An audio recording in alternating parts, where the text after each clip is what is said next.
frontières, puisque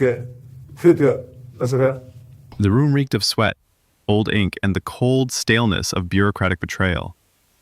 The overhead lights buzzed faintly, casting sterile glows on the polished mahogany table where the fate of a nation was being bartered like cattle. Captain Ibrahim Traoré, now president of Burkina Faso, sat motionless at its head, hands clasped neatly in front of him, jaw set like stone. His uniform bore no medals, no gold trim, just the quiet authority of a man who had bled for his soil. Across from him, 3 men in crisp suits pushed a thick leather-bound document across the table. The International Monetary Fund's latest offer, $4 billion in loans, neatly itemized and drowning in fine print. They thought they'd just bought a country. No. One word. Calm. Unyielding. A stone dropped in still water. The IMF's lead negotiator, a pale man with razor-cut features and a tight European accent, Delacroix, tilted his head slightly, more confused than offended. He spoke with the confidence of someone used to hearing yes. President Traoré, this deal will help stabilize your economy. You want to own my people, Ibrahim interrupted, voice like tempered iron. I won't sign their chains. The silence that followed was suffocating. Delacroix blinked, lips parted as if to object, but no sound came. Behind the mirror glass walls of the negotiation chamber, cameras clicked. Shutters flickered like lightning bugs behind a storm cloud. They had captured it. The moment history bent in defiance. The headlines would be merciless.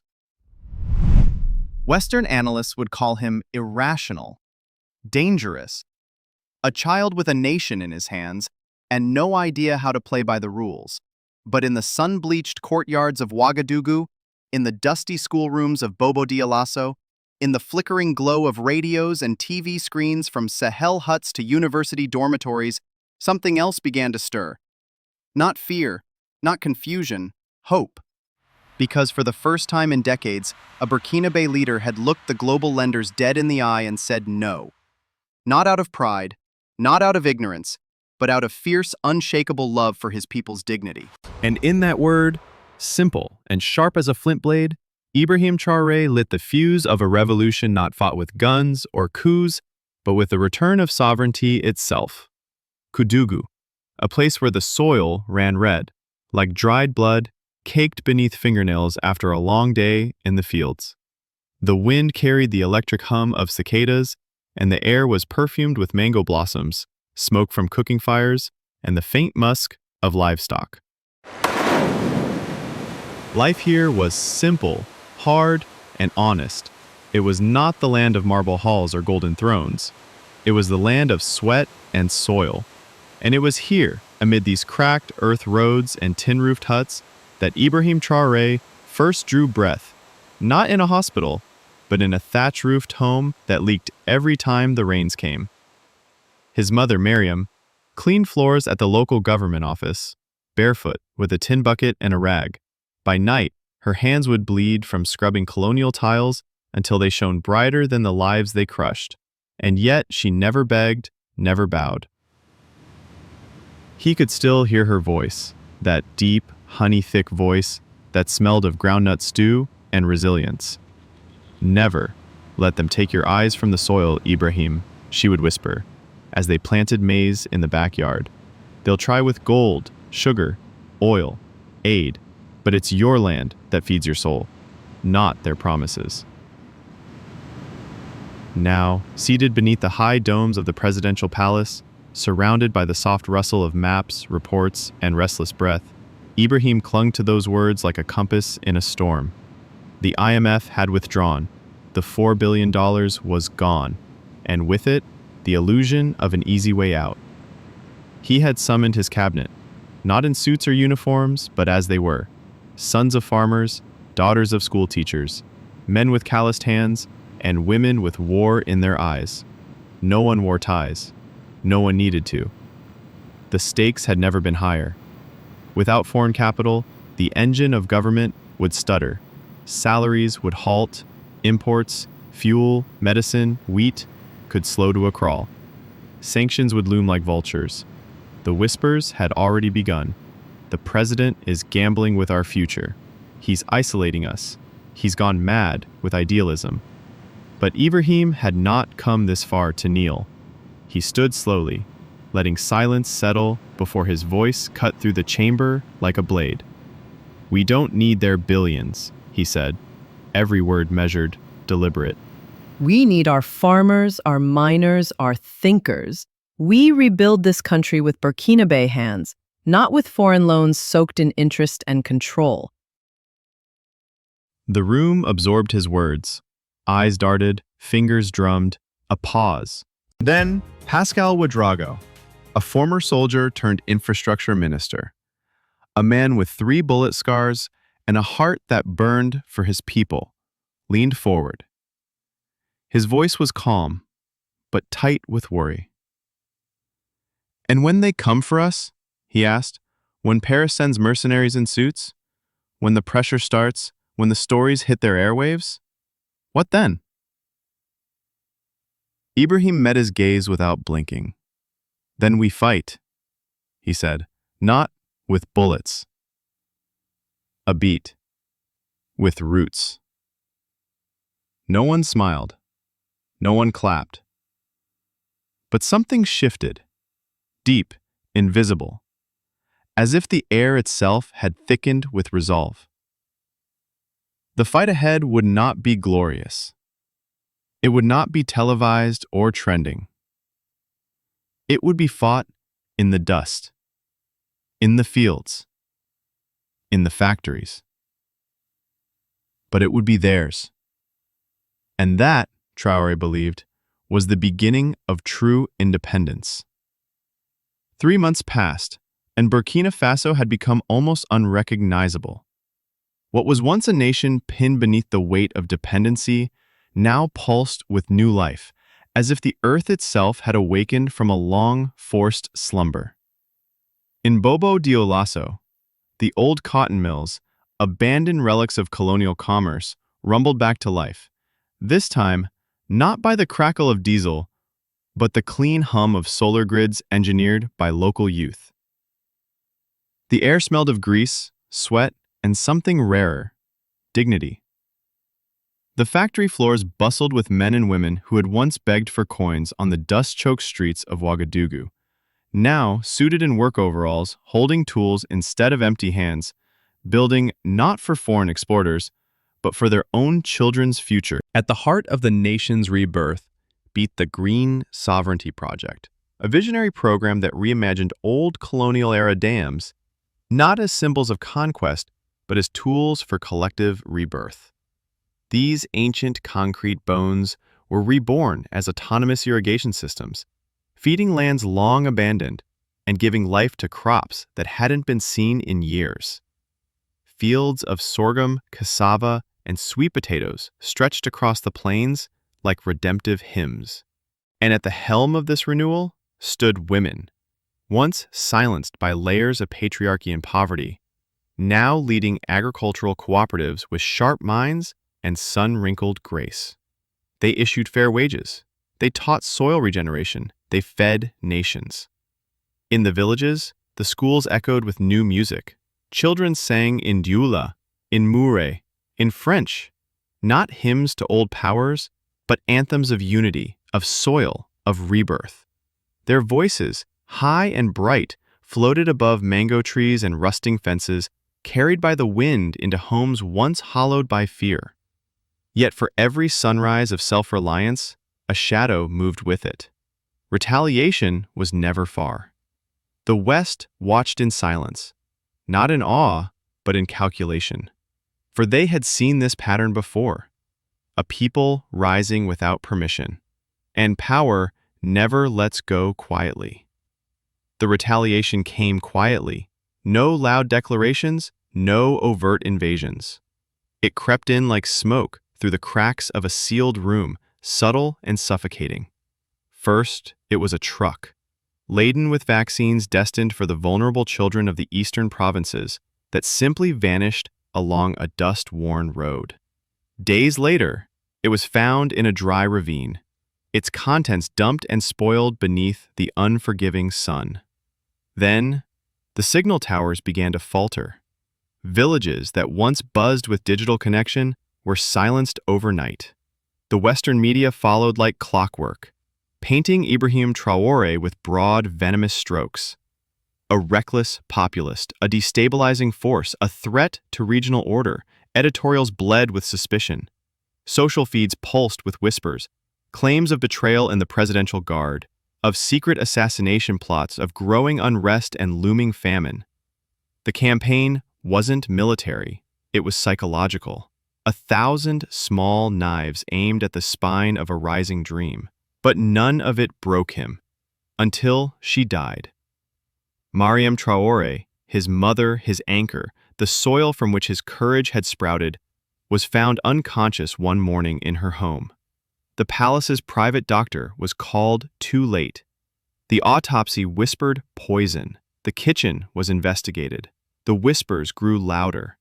Perhaps it had been a message, perhaps a warning, or perhaps just revenge. No name was ever confirmed, but everyone knew it had come from inside. That night, Ibrahim said nothing to the nation. He vanished. Then, without warning, he returned, not draped in black or cloaked in anger, but barefoot, bareheaded, and calm. He stood beneath a great baobab tree, the same tree where his mother had once tied his cradle during harvest season, and faced the cameras alone. The wind rustled the thick, ancient leaves above him, as if the tree itself were listening. And when he spoke, his voice was no longer that of a president. It was the voice of a son. "They killed the woman who gave me life," he said quietly, the words like a pulse in the still air. "But she gave me something else. They cannot take that. Dignity. And dignity will water the roots of our rebirth." No slogans, no fury, just truth, and the unshakable silence that followed, like the moment before rain touches dry earth. A new constitution was born, not in air-conditioned chambers or behind glass-topped desks, but in the open air beneath neem trees and zinc roofs. It was not drafted by elite lawyers in the capital, but by the people themselves, village elders, barefoot schoolteachers, blacksmiths, midwives, exiled professors, and market women with sun-split lips and minds sharp as flint. In hundreds of community assemblies across the country, they debated every clause with the urgency of a people reclaiming their voice.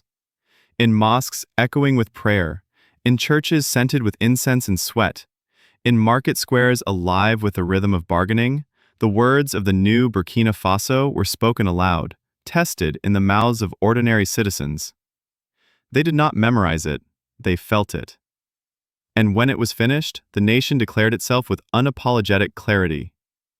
Non-aligned, post-colonial, eco-sovereign. The ripples spread fast and wide, stirring waters far beyond its arid borders. In Bamako, the ministers of Mali took notice. In Niamey, the leadership of Niger sent envoys, dusty from travel, eyes bright with urgency. "Teach us," they said. Not out of diplomacy, but longing. They too wanted out of the yoke, wanted to walk upright again. Then came the giants. China was first, suits ironed, smiles sharp. They offered vast infrastructure projects in exchange for lithium rights beneath the sacred hills of the south. Dams, roads, satellite arrays. Traoré listened politely, then declined. "We'll pave our own paths," he said. "Our minerals will not fund someone else's tomorrow." The United States followed. A delegation bearing briefcases and coded reassurances offered intelligence sharing, surveillance tools, and security support in exchange for regional access. Ibrahim met them with a calm expression and one condition: respect our borders first. The meeting ended without handshakes. Then Russia, bold and brass-throated, offered arms. Ammunition, hardware, non-official support. Ibrahim refused once more, his reply unflinching: "We fight only for food." Delacroix returned, older now, his once imperial confidence weathered by the weight of Burkina Faso's defiance. But he didn't bring loans this time. he came bearing something more seductive.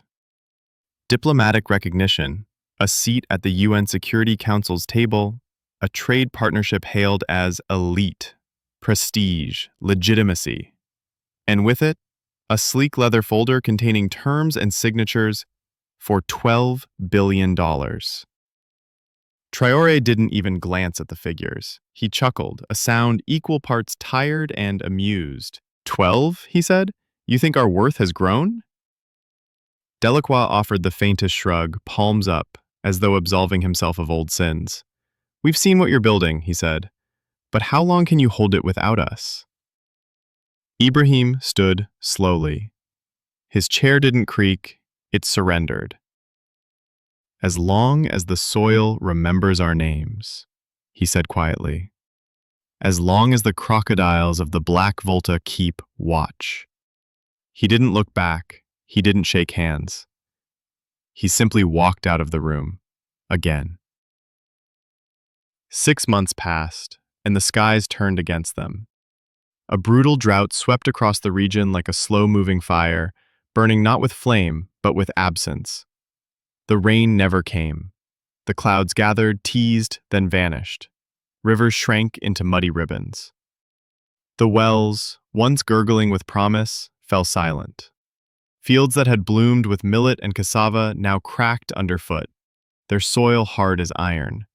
The harvests withered before they ripened. Trees stood bare, their branches brittle and trembling in the heat.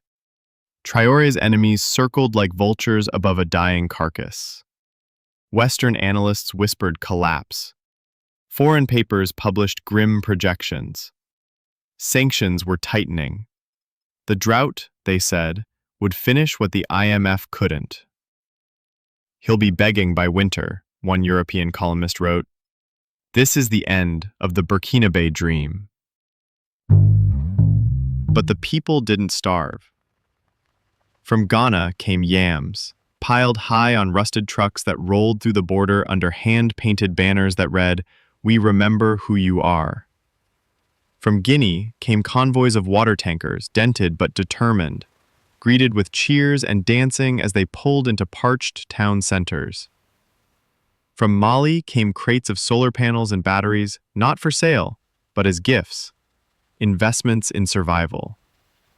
These were not donations made out of pity or strategy. They were acts of brotherhood. Nations long derided as shithole countries by men in polished offices had found each other in the fire and risen together.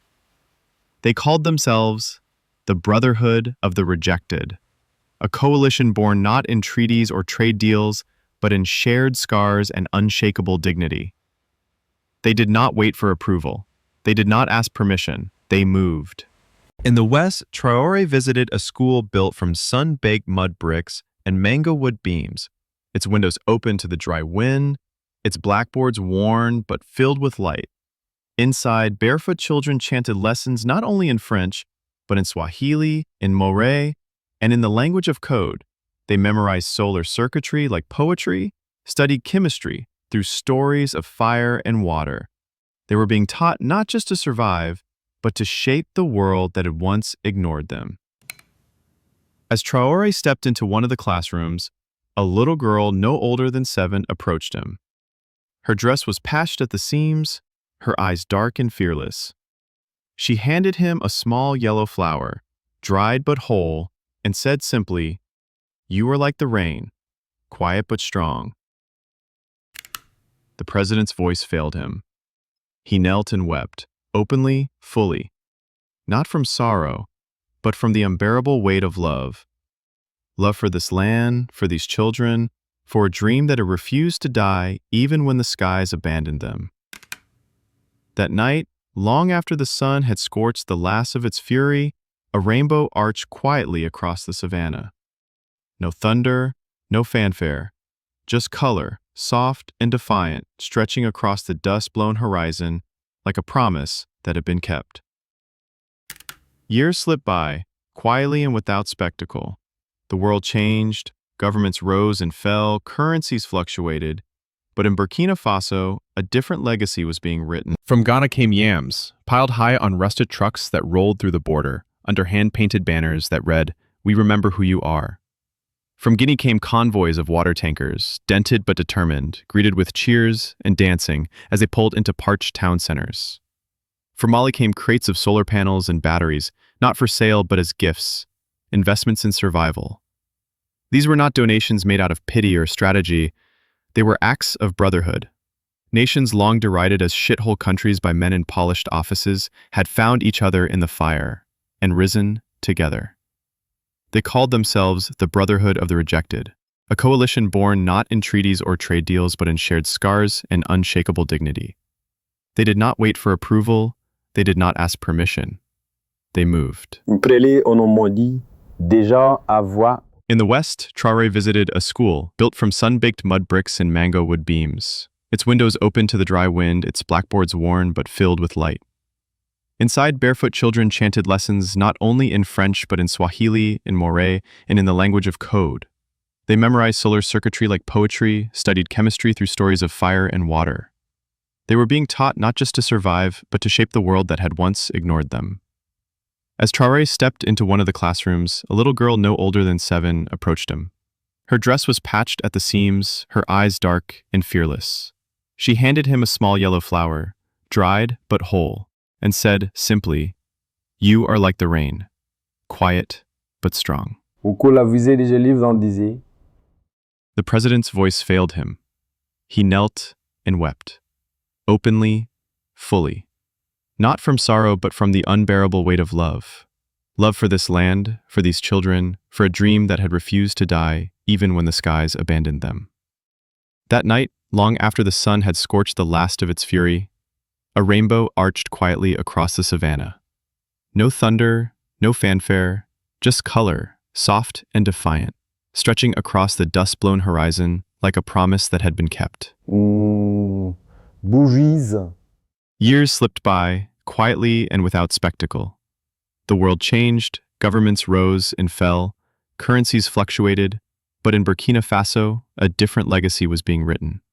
And when the time came when many expected him to cling to power as so many before him had, Ibrahim Traoré did the unthinkable. He refused.